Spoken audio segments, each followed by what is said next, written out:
Yevamos Daf Ches, the Gemara is still searching for a reason that we need the pasuk of Allah. We need a source to tell me that in erva, a forbidden relationship, is not allowed to do the mitzvah of Yibum, that the Isser of Arayos blocks and cancels the mitzvah of Yibum. The Gemara has had a source that it cancels it. The Gemara wants to know why we need the source. Why would I think that it doesn't cancel it? Don't we automatically always assume that kares would push away any mitzvah saseh? The Gemara has been searching for a source already for a few daf. The Gemara will find three sources in this daf. The Gemara will conclude three possible sources that I would have thought that the mitzvah of Yibum can defeat the Isser Kares of Arayos. Then the Gemara will move on from those three. The Gemara will show that there's actually another opinion as to what the source is, that the erva does not actually do Yibum. The Gemara will have a whole other source. The Gemara will analyze that. So we're going to have three answers again, and then we're going to have a number of steps and kashas and answers within each one. So the Gemara is in the middle of one approach. The Gemara wants to say the reason why we need the pasuk of Allah to tell me that in Achos Isha and all other Arayos is not allowed to do the mitzvah of Yibum is because had we not had that source, I would have learned from Eishes Ach, every woman who's falling to Yibum is in erva automatically. She's the Yevamos brother's wife. Brother's wife is an Isser erva. I would have thought that just like that Isser gets taken off when there's a situation of Yibum, all the other Isurim of erva get taken off as well. And I would have learned from Eishes Ach to the other ones through a simple Mamatzinu. The Gemara has already asked that how do you take off two Isurim? Eishes Ach is only one Isser. You're trying to cancel two Isurim. Eishes Ach plus whatever there is. The Gemara says, well, if you cancel one, you cancel another. The Gemara proved that from a statement of Ula that said that the Isser to go into the Beis Hamikdash, to go into the Azara, to stick a finger even into the Azara, according to Ula, when one has a Tumas Taras, also cancels the Isser to enter there when one has Tumas Keri. So there we've proven that if one Isser is cancelled, another Isser is cancelled as well. This is where the Gemara picks up here. The Gemara says that that concept that if one Isser is cancelled, the other Isser is cancelled as well, which you're learning from the fact that the cancellation of Tumas Taras Isser also cancels Tumas Keri Isser. That's only true if the Isser which is cancelled before that Isser existed before the second Isser existed. So, for example, in the case of Ula, where you had a person who had a Tumas Taras, the Tumas Taras existed before he became a Baal Keri.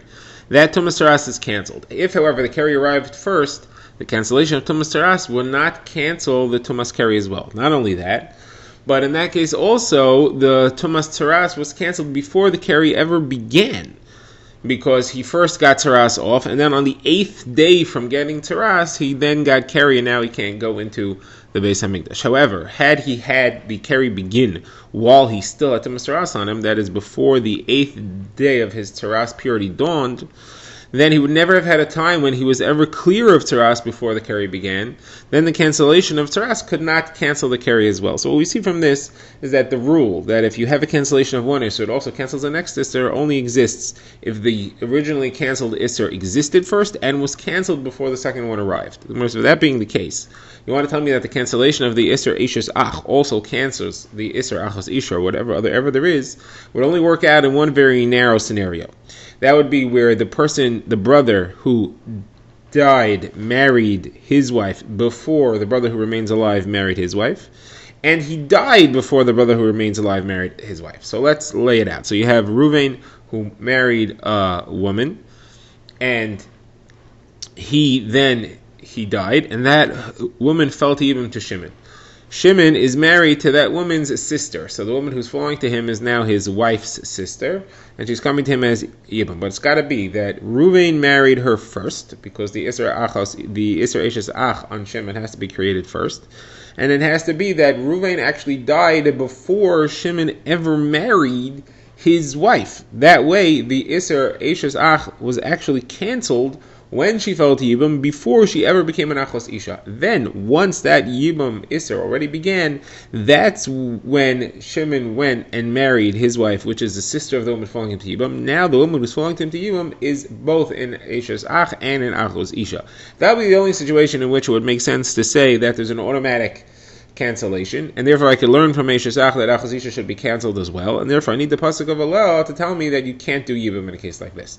So says the Gemara, okay, so that's a good source, that's fine. You only need the pasuk of Allah for this narrow scenario. If it would be a broader scenario, you would not have a source that the Achos Isha Isser would ever be canceled. The Gemara says that's fine, I'll accept that. I'll move on with that. You only need the pasuk of Allah for one narrow scenario like that. Now the Gemara says I have another answer. I have another source that I would have learned that you're allowed to do Yibum even to an Erva. And that's again learning from Eishes Ach, just like the brother's wife Isser is canceled, these other Surim are canceled, except instead of learning with a Mamatzinu, I'm going to learn it with a Hekesh. That there is a specific pasuk that connects the Isser of Eishes Ach to all the other arayos. What's that? It's a pasuk that says, it says, all these arayos are the same. It's a pasuk that groups all arayos together, shows that they're all connected. You can learn halachas from one to the other with a specific hekesh. Now, once you have a source like that, it does not matter if you have reasons to differentiate between. This is one Isser, there is two Isser, you can't ask kashas like that. The Hekesh links them all, and it overrides any reasons you may have to differentiate between the two, because the Torah says they're linked. Therefore, I should learn from Achos Isha, I should learn from Eishes Ach, that is, just like Eishes Ach is cancelled in the face of Yibum, all other ayahs should also be cancelled in the face of Yibum. That's why we need the pasuk of Aleha to tell me that at least in the case of Achos Isha, in the case of the Isser of one's wife's sister, that the Isser is not cancelled. Okay, so the Gemara says there's your source, now we understand. But I have a kasha now, because all other arayos besides for Eishes Ach and Achos Isha aren't mentioned anything specifically. Eishes Ach I see clearly is cancelled. Achos Isha, the Torah tells me with the extra word aleha in the pasuk describing the Isser of Achos Isha that there the Yibum is not cancelled. So what about all the other arayos? I have one that's explicitly cancelled, one that's explicitly not cancelled. How am I supposed to know? The other arayos, should I learn from Eishes Ach that they are cancelled and you do Yibum, or should I learn from Achos Isha that they are not cancelled and you don't do Yibum? Who told me to learn from Achos Isha that they are not cancelled and you cannot do Yibum? So Gemara says very simple. There's two reasons why I would learn from Achos Isha to all the other arayos and not from Eishes Ach.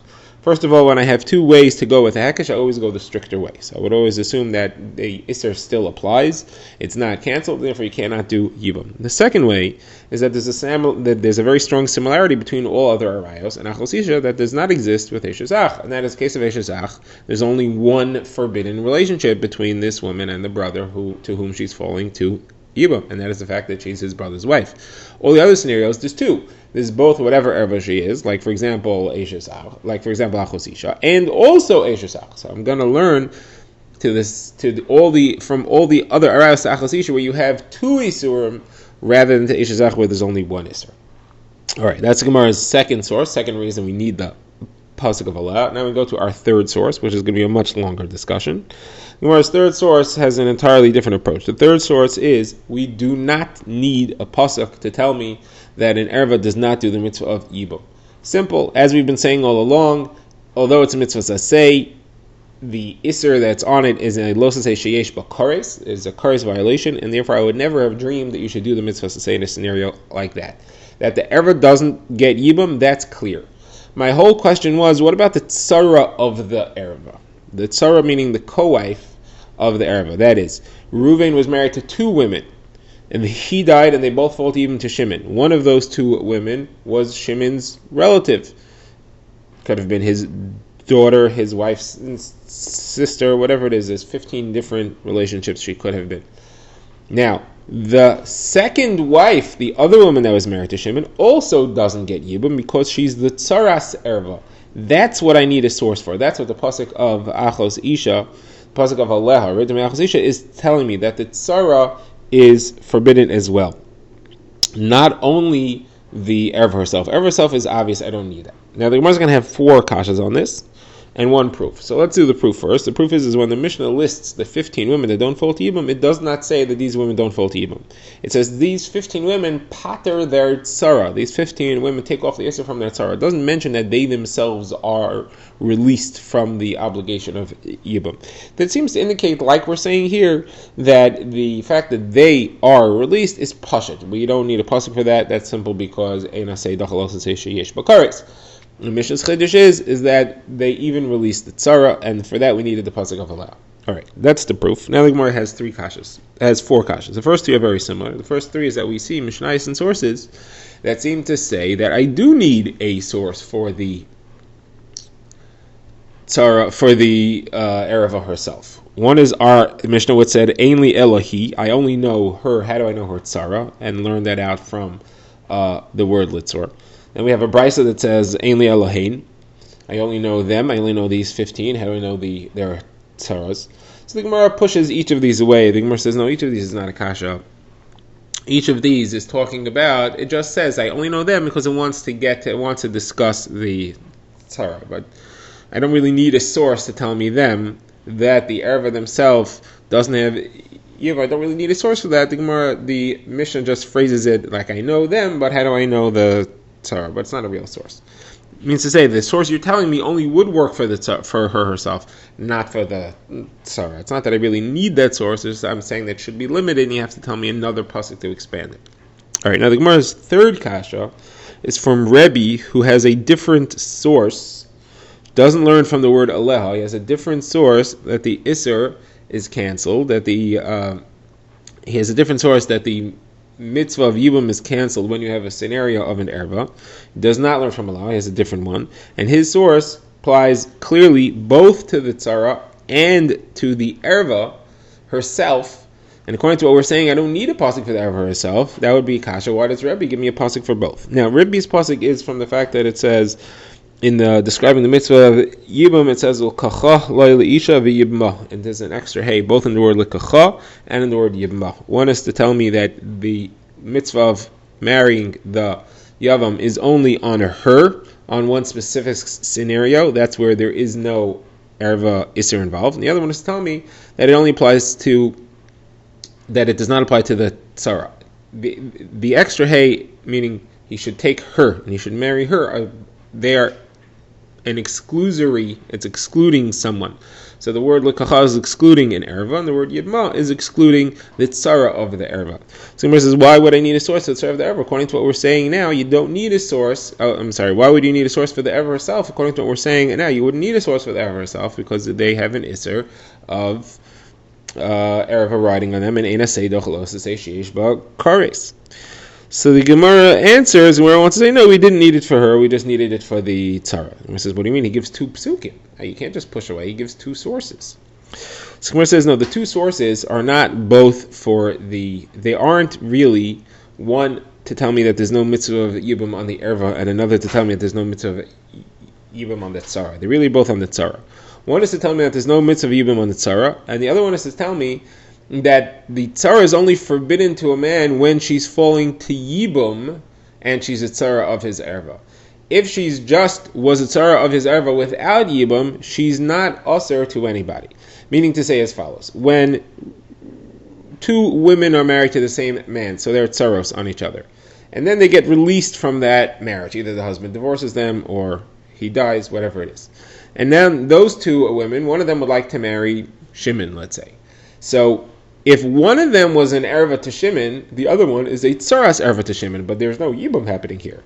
So I would have thought that as tsaras, as a former tsaras erva, as a former tzara of Shimon's erva, she should be forbidden to marry Shimon now as well. Just like if she would be coming to him through yibum as a former tzara of his erva, she would be forbidden and not obligated in the mitzvah of yibum.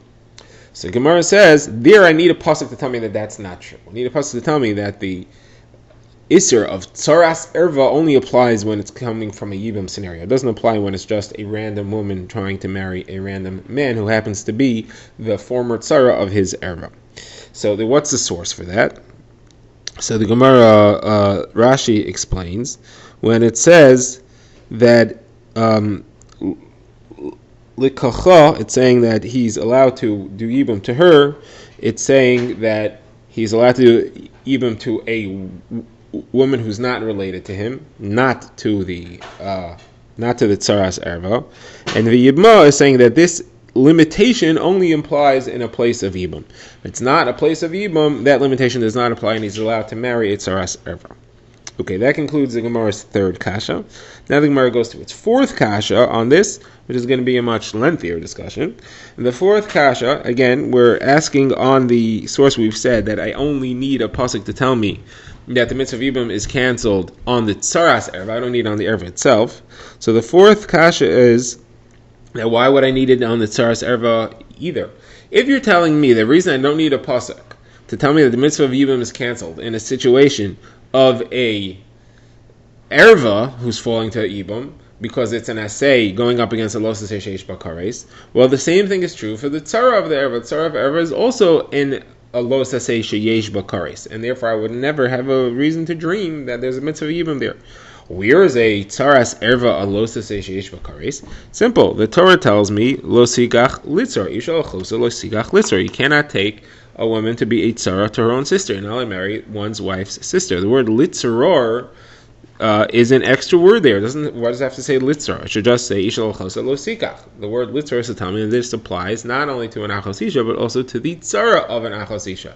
There the Torah is giving me a specific iser kares, because it ends off and it says that it's krisos, that there's an iser kares even on a tzaras erva. So again, I don't need a pasuk to tell me that it doesn't apply in the face of Yibum. So this is the Gemara's kasha. Says the Gemara, you're right. I don't need a pasuk to tell me that there is no mitzvah of Yibum on the tzara. What I needed is to tell me that it is permitted to marry the tzara when she's not coming from a case of Yibum. Just like we said before, when let's say Adam has two wives, one of them is a tzara to Shimon, one of them is not. Adam disappears. Now those two wives, the erva to Shimon is obviously not allowed to marry him, and the tzara may want to marry him. She's a tzaras erva to Shimon, since she's not coming from Yibum, there is no iser. And this is what I'm learning out from the source of Allah, that tzara is permitted. So the Gemara says, how are you going to learn this? The Gemara is going to have to give two approaches to explain how you're going to learn this from the pasuk of Allah, and it's going to spur a number of kashas. So first, let's carefully analyze the pasuk of Allah and see what elements we have there. So the Torah says as follows: So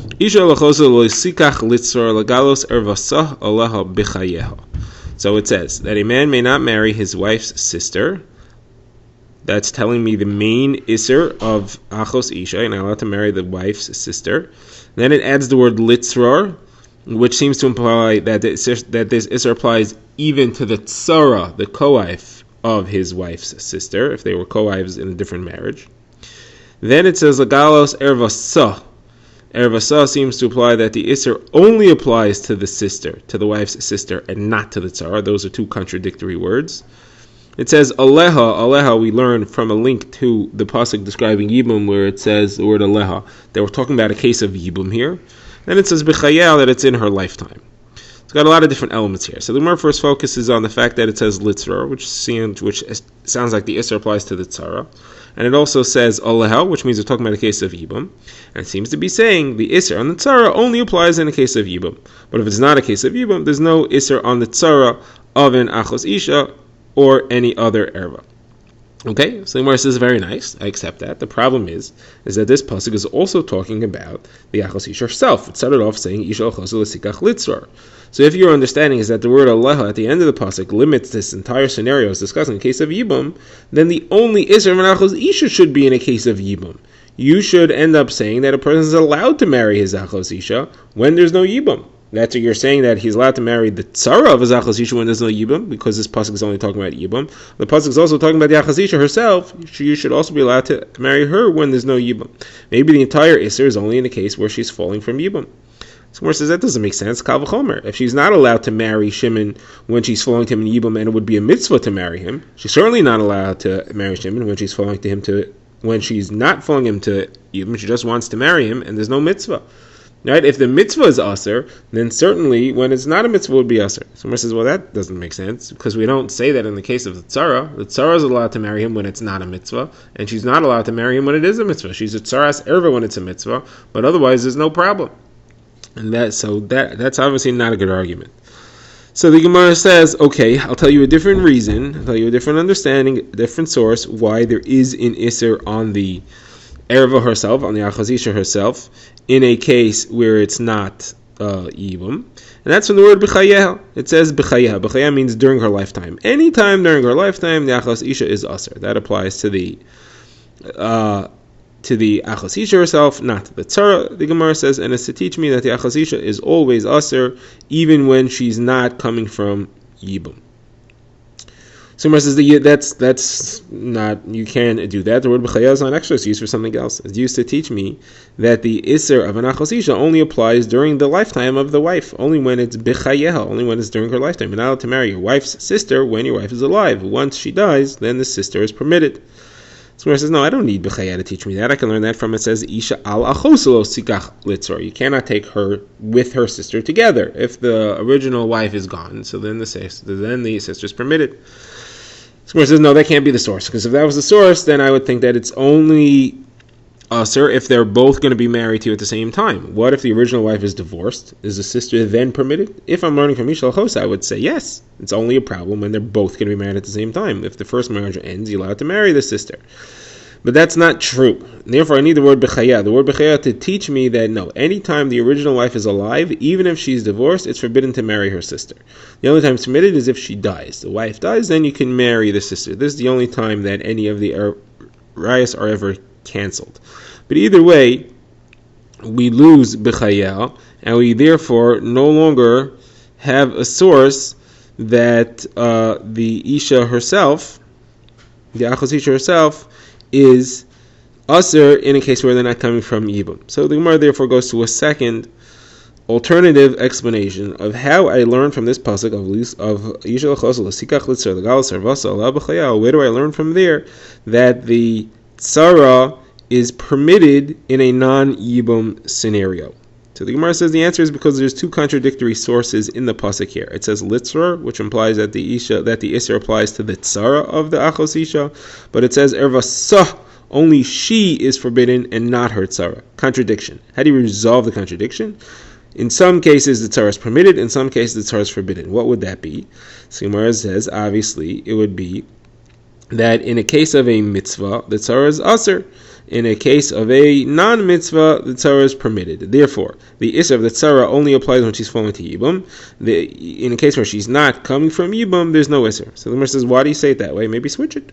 Maybe she's only usher if she's not coming from a mitzvah of Yibum. If she's coming from a mitzvah of Yibum, then she's permitted. You want to tell me it's got to be sometimes she's permitted the tzara and sometimes the tzara is forbidden, because you have contradictory diukim from the pasuk itself, whether she's usher or mutter. Great. So then maybe do it the other way around. As a matter of fact, Rashi points out that it says legalos ervasa aleha. That means that aleha, which is the word that said we're talking about a case of Yibum here, is going right after the word ervasa, which said that only the achos isha is forbidden, but the tzara is permitted. So the tzara is permitted in the case of Yibum. It's ervasa, the tzara is permitted aleha when there's Yibum going on.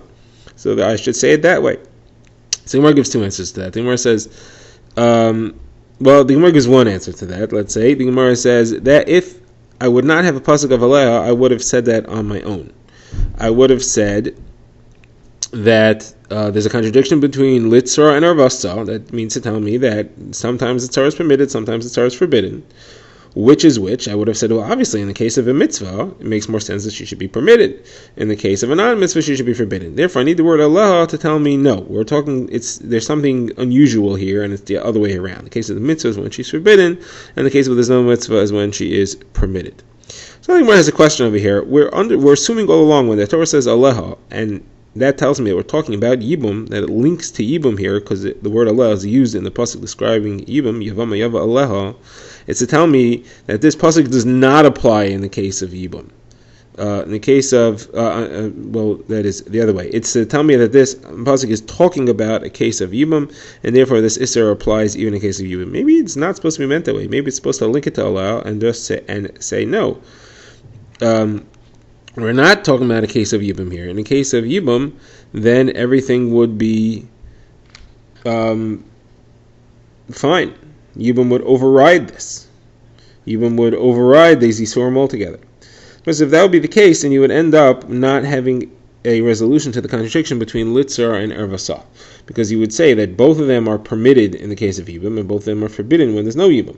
We got to be able to say there's one and one. In order to be able to say there's one and one is permitted and one is forbidden in a specific case. The only way we have that is to say that Aleha is saying that we're talking about Yibum when we say that it's Aser, and only one of them is Aser and one of them is not.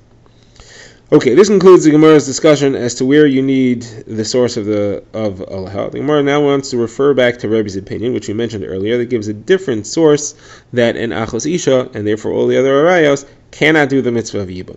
Now, what did Rebbe say? He said it's learned from the fact that it says, Yevama Yave Aleha.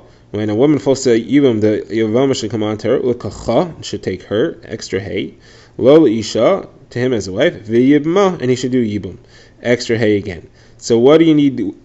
What are these two extra hays for? So what Rebbe says, one is to tell you that an erva cannot do yibum.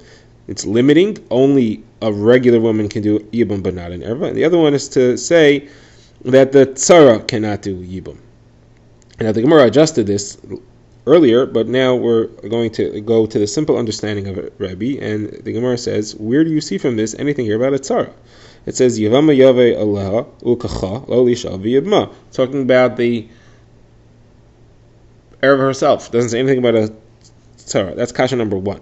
Kasha number two is we already said the word litzrar over here that says that a tzara is usher and she's kares. Why do I need another pasuk to tell me that the tzara can't do yibum? It's not different than anyone else.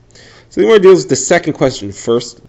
The Gemara answers, Rebbe uses the word litzra for a different halacha altogether. It's halacha of Reb Shimon. That's the halacha of achos zkukasa, where somebody is trying to do yibum to a woman who is the sister of another woman to whom he has a zika connection. That is a type of achos isha, similar to achos isha. Instead of being the sister of his wife, it's the sister of his zikuka, the sister of his yevama. And therefore he is forbidden to do that yibum midrabanan. He has to do chalitza. Now, how do you have that case work out? So Rashi explains, Ruvain and Levi are married to sisters. They both die without kids, and both those women who are sisters fall to Yibum to Shimon. These two women who are falling to him from two different marriages, two different mitzvahs of Yibum, are both zakuk to him, and each one is the sister of a different woman who's zakuk to him. Both of them are achos zkukaso. Situation like that, he cannot do yibum because it's a quasi erva. Achos zkukaso is similar to achos isha, and he has to do chalitza. So a source for that is from the word litzrar. That's an asmachta. It shows that, or there's a quasi iser here, and therefore they are aser. Now the Gemara goes back to deal with the first question we asked, which is where do you see tzara here at all? So the Gemara says, Rebbe learns the pasuk as follows. It says, Yevama Yava Allah L'kacha, he can take her. That means he can take any which one he wants. The only situation in which you say that there is a mitzvah of Yibum is where he has free choice. Neither of them are aser to him. Alright? So if none of them are aser to him, that's where you have Yibum. If one of them is aser, then that means she is aser to do Yibum, and the other one is part of a marriage where he doesn't have free choice. You don't have a L'kacha. She's a tzaras erva, and therefore she's also excluded from the mitzvah of Yibum from the pasuk that says L'kacha. Now that only applies when there's a mitzvah of Yibum. That's where it says V'yibma. Only in the case of Yibum is she forbidden. However, if you have a tzaras erva falling to him from a non-Yibum scenario, he wants to randomly marry a tzaras erva, that would be permitted and it's not a problem. Okay, now the Gemara says this makes sense according to Rebbe. Now, I want to go back to the Rabbanan who learned that there's no mitzvah of Yibum in the case of erva from the pasuk of Aleha. What are they going to do with these two extra words, with the extra letter hey in V'lakcha and the extra hey in V'yibma? So the Gemara says V'lakcha is to teach me that she becomes a full wife. Once she does Yibum, then it's V'lakcha. He did a lekuchin, he did a marriage, she is a full wife. He can now follow all the halachas of Ishas. If he wants, he can give her a get and remarry her. You don't have any special Yibum marriage requirements. The word v'yibma is to teach me that he can do v'yibma whenever he wants, even if she doesn't want. He can actually force her into that marriage. Now, how does Rebbe know this two halachos? So the Gemara says that she becomes a full wife is that because it says v'lakcha loy isha, she should become his wife, full wife in all halachos, and that can be balkarach against two halachos from the fact that it says yevamo yava oleha.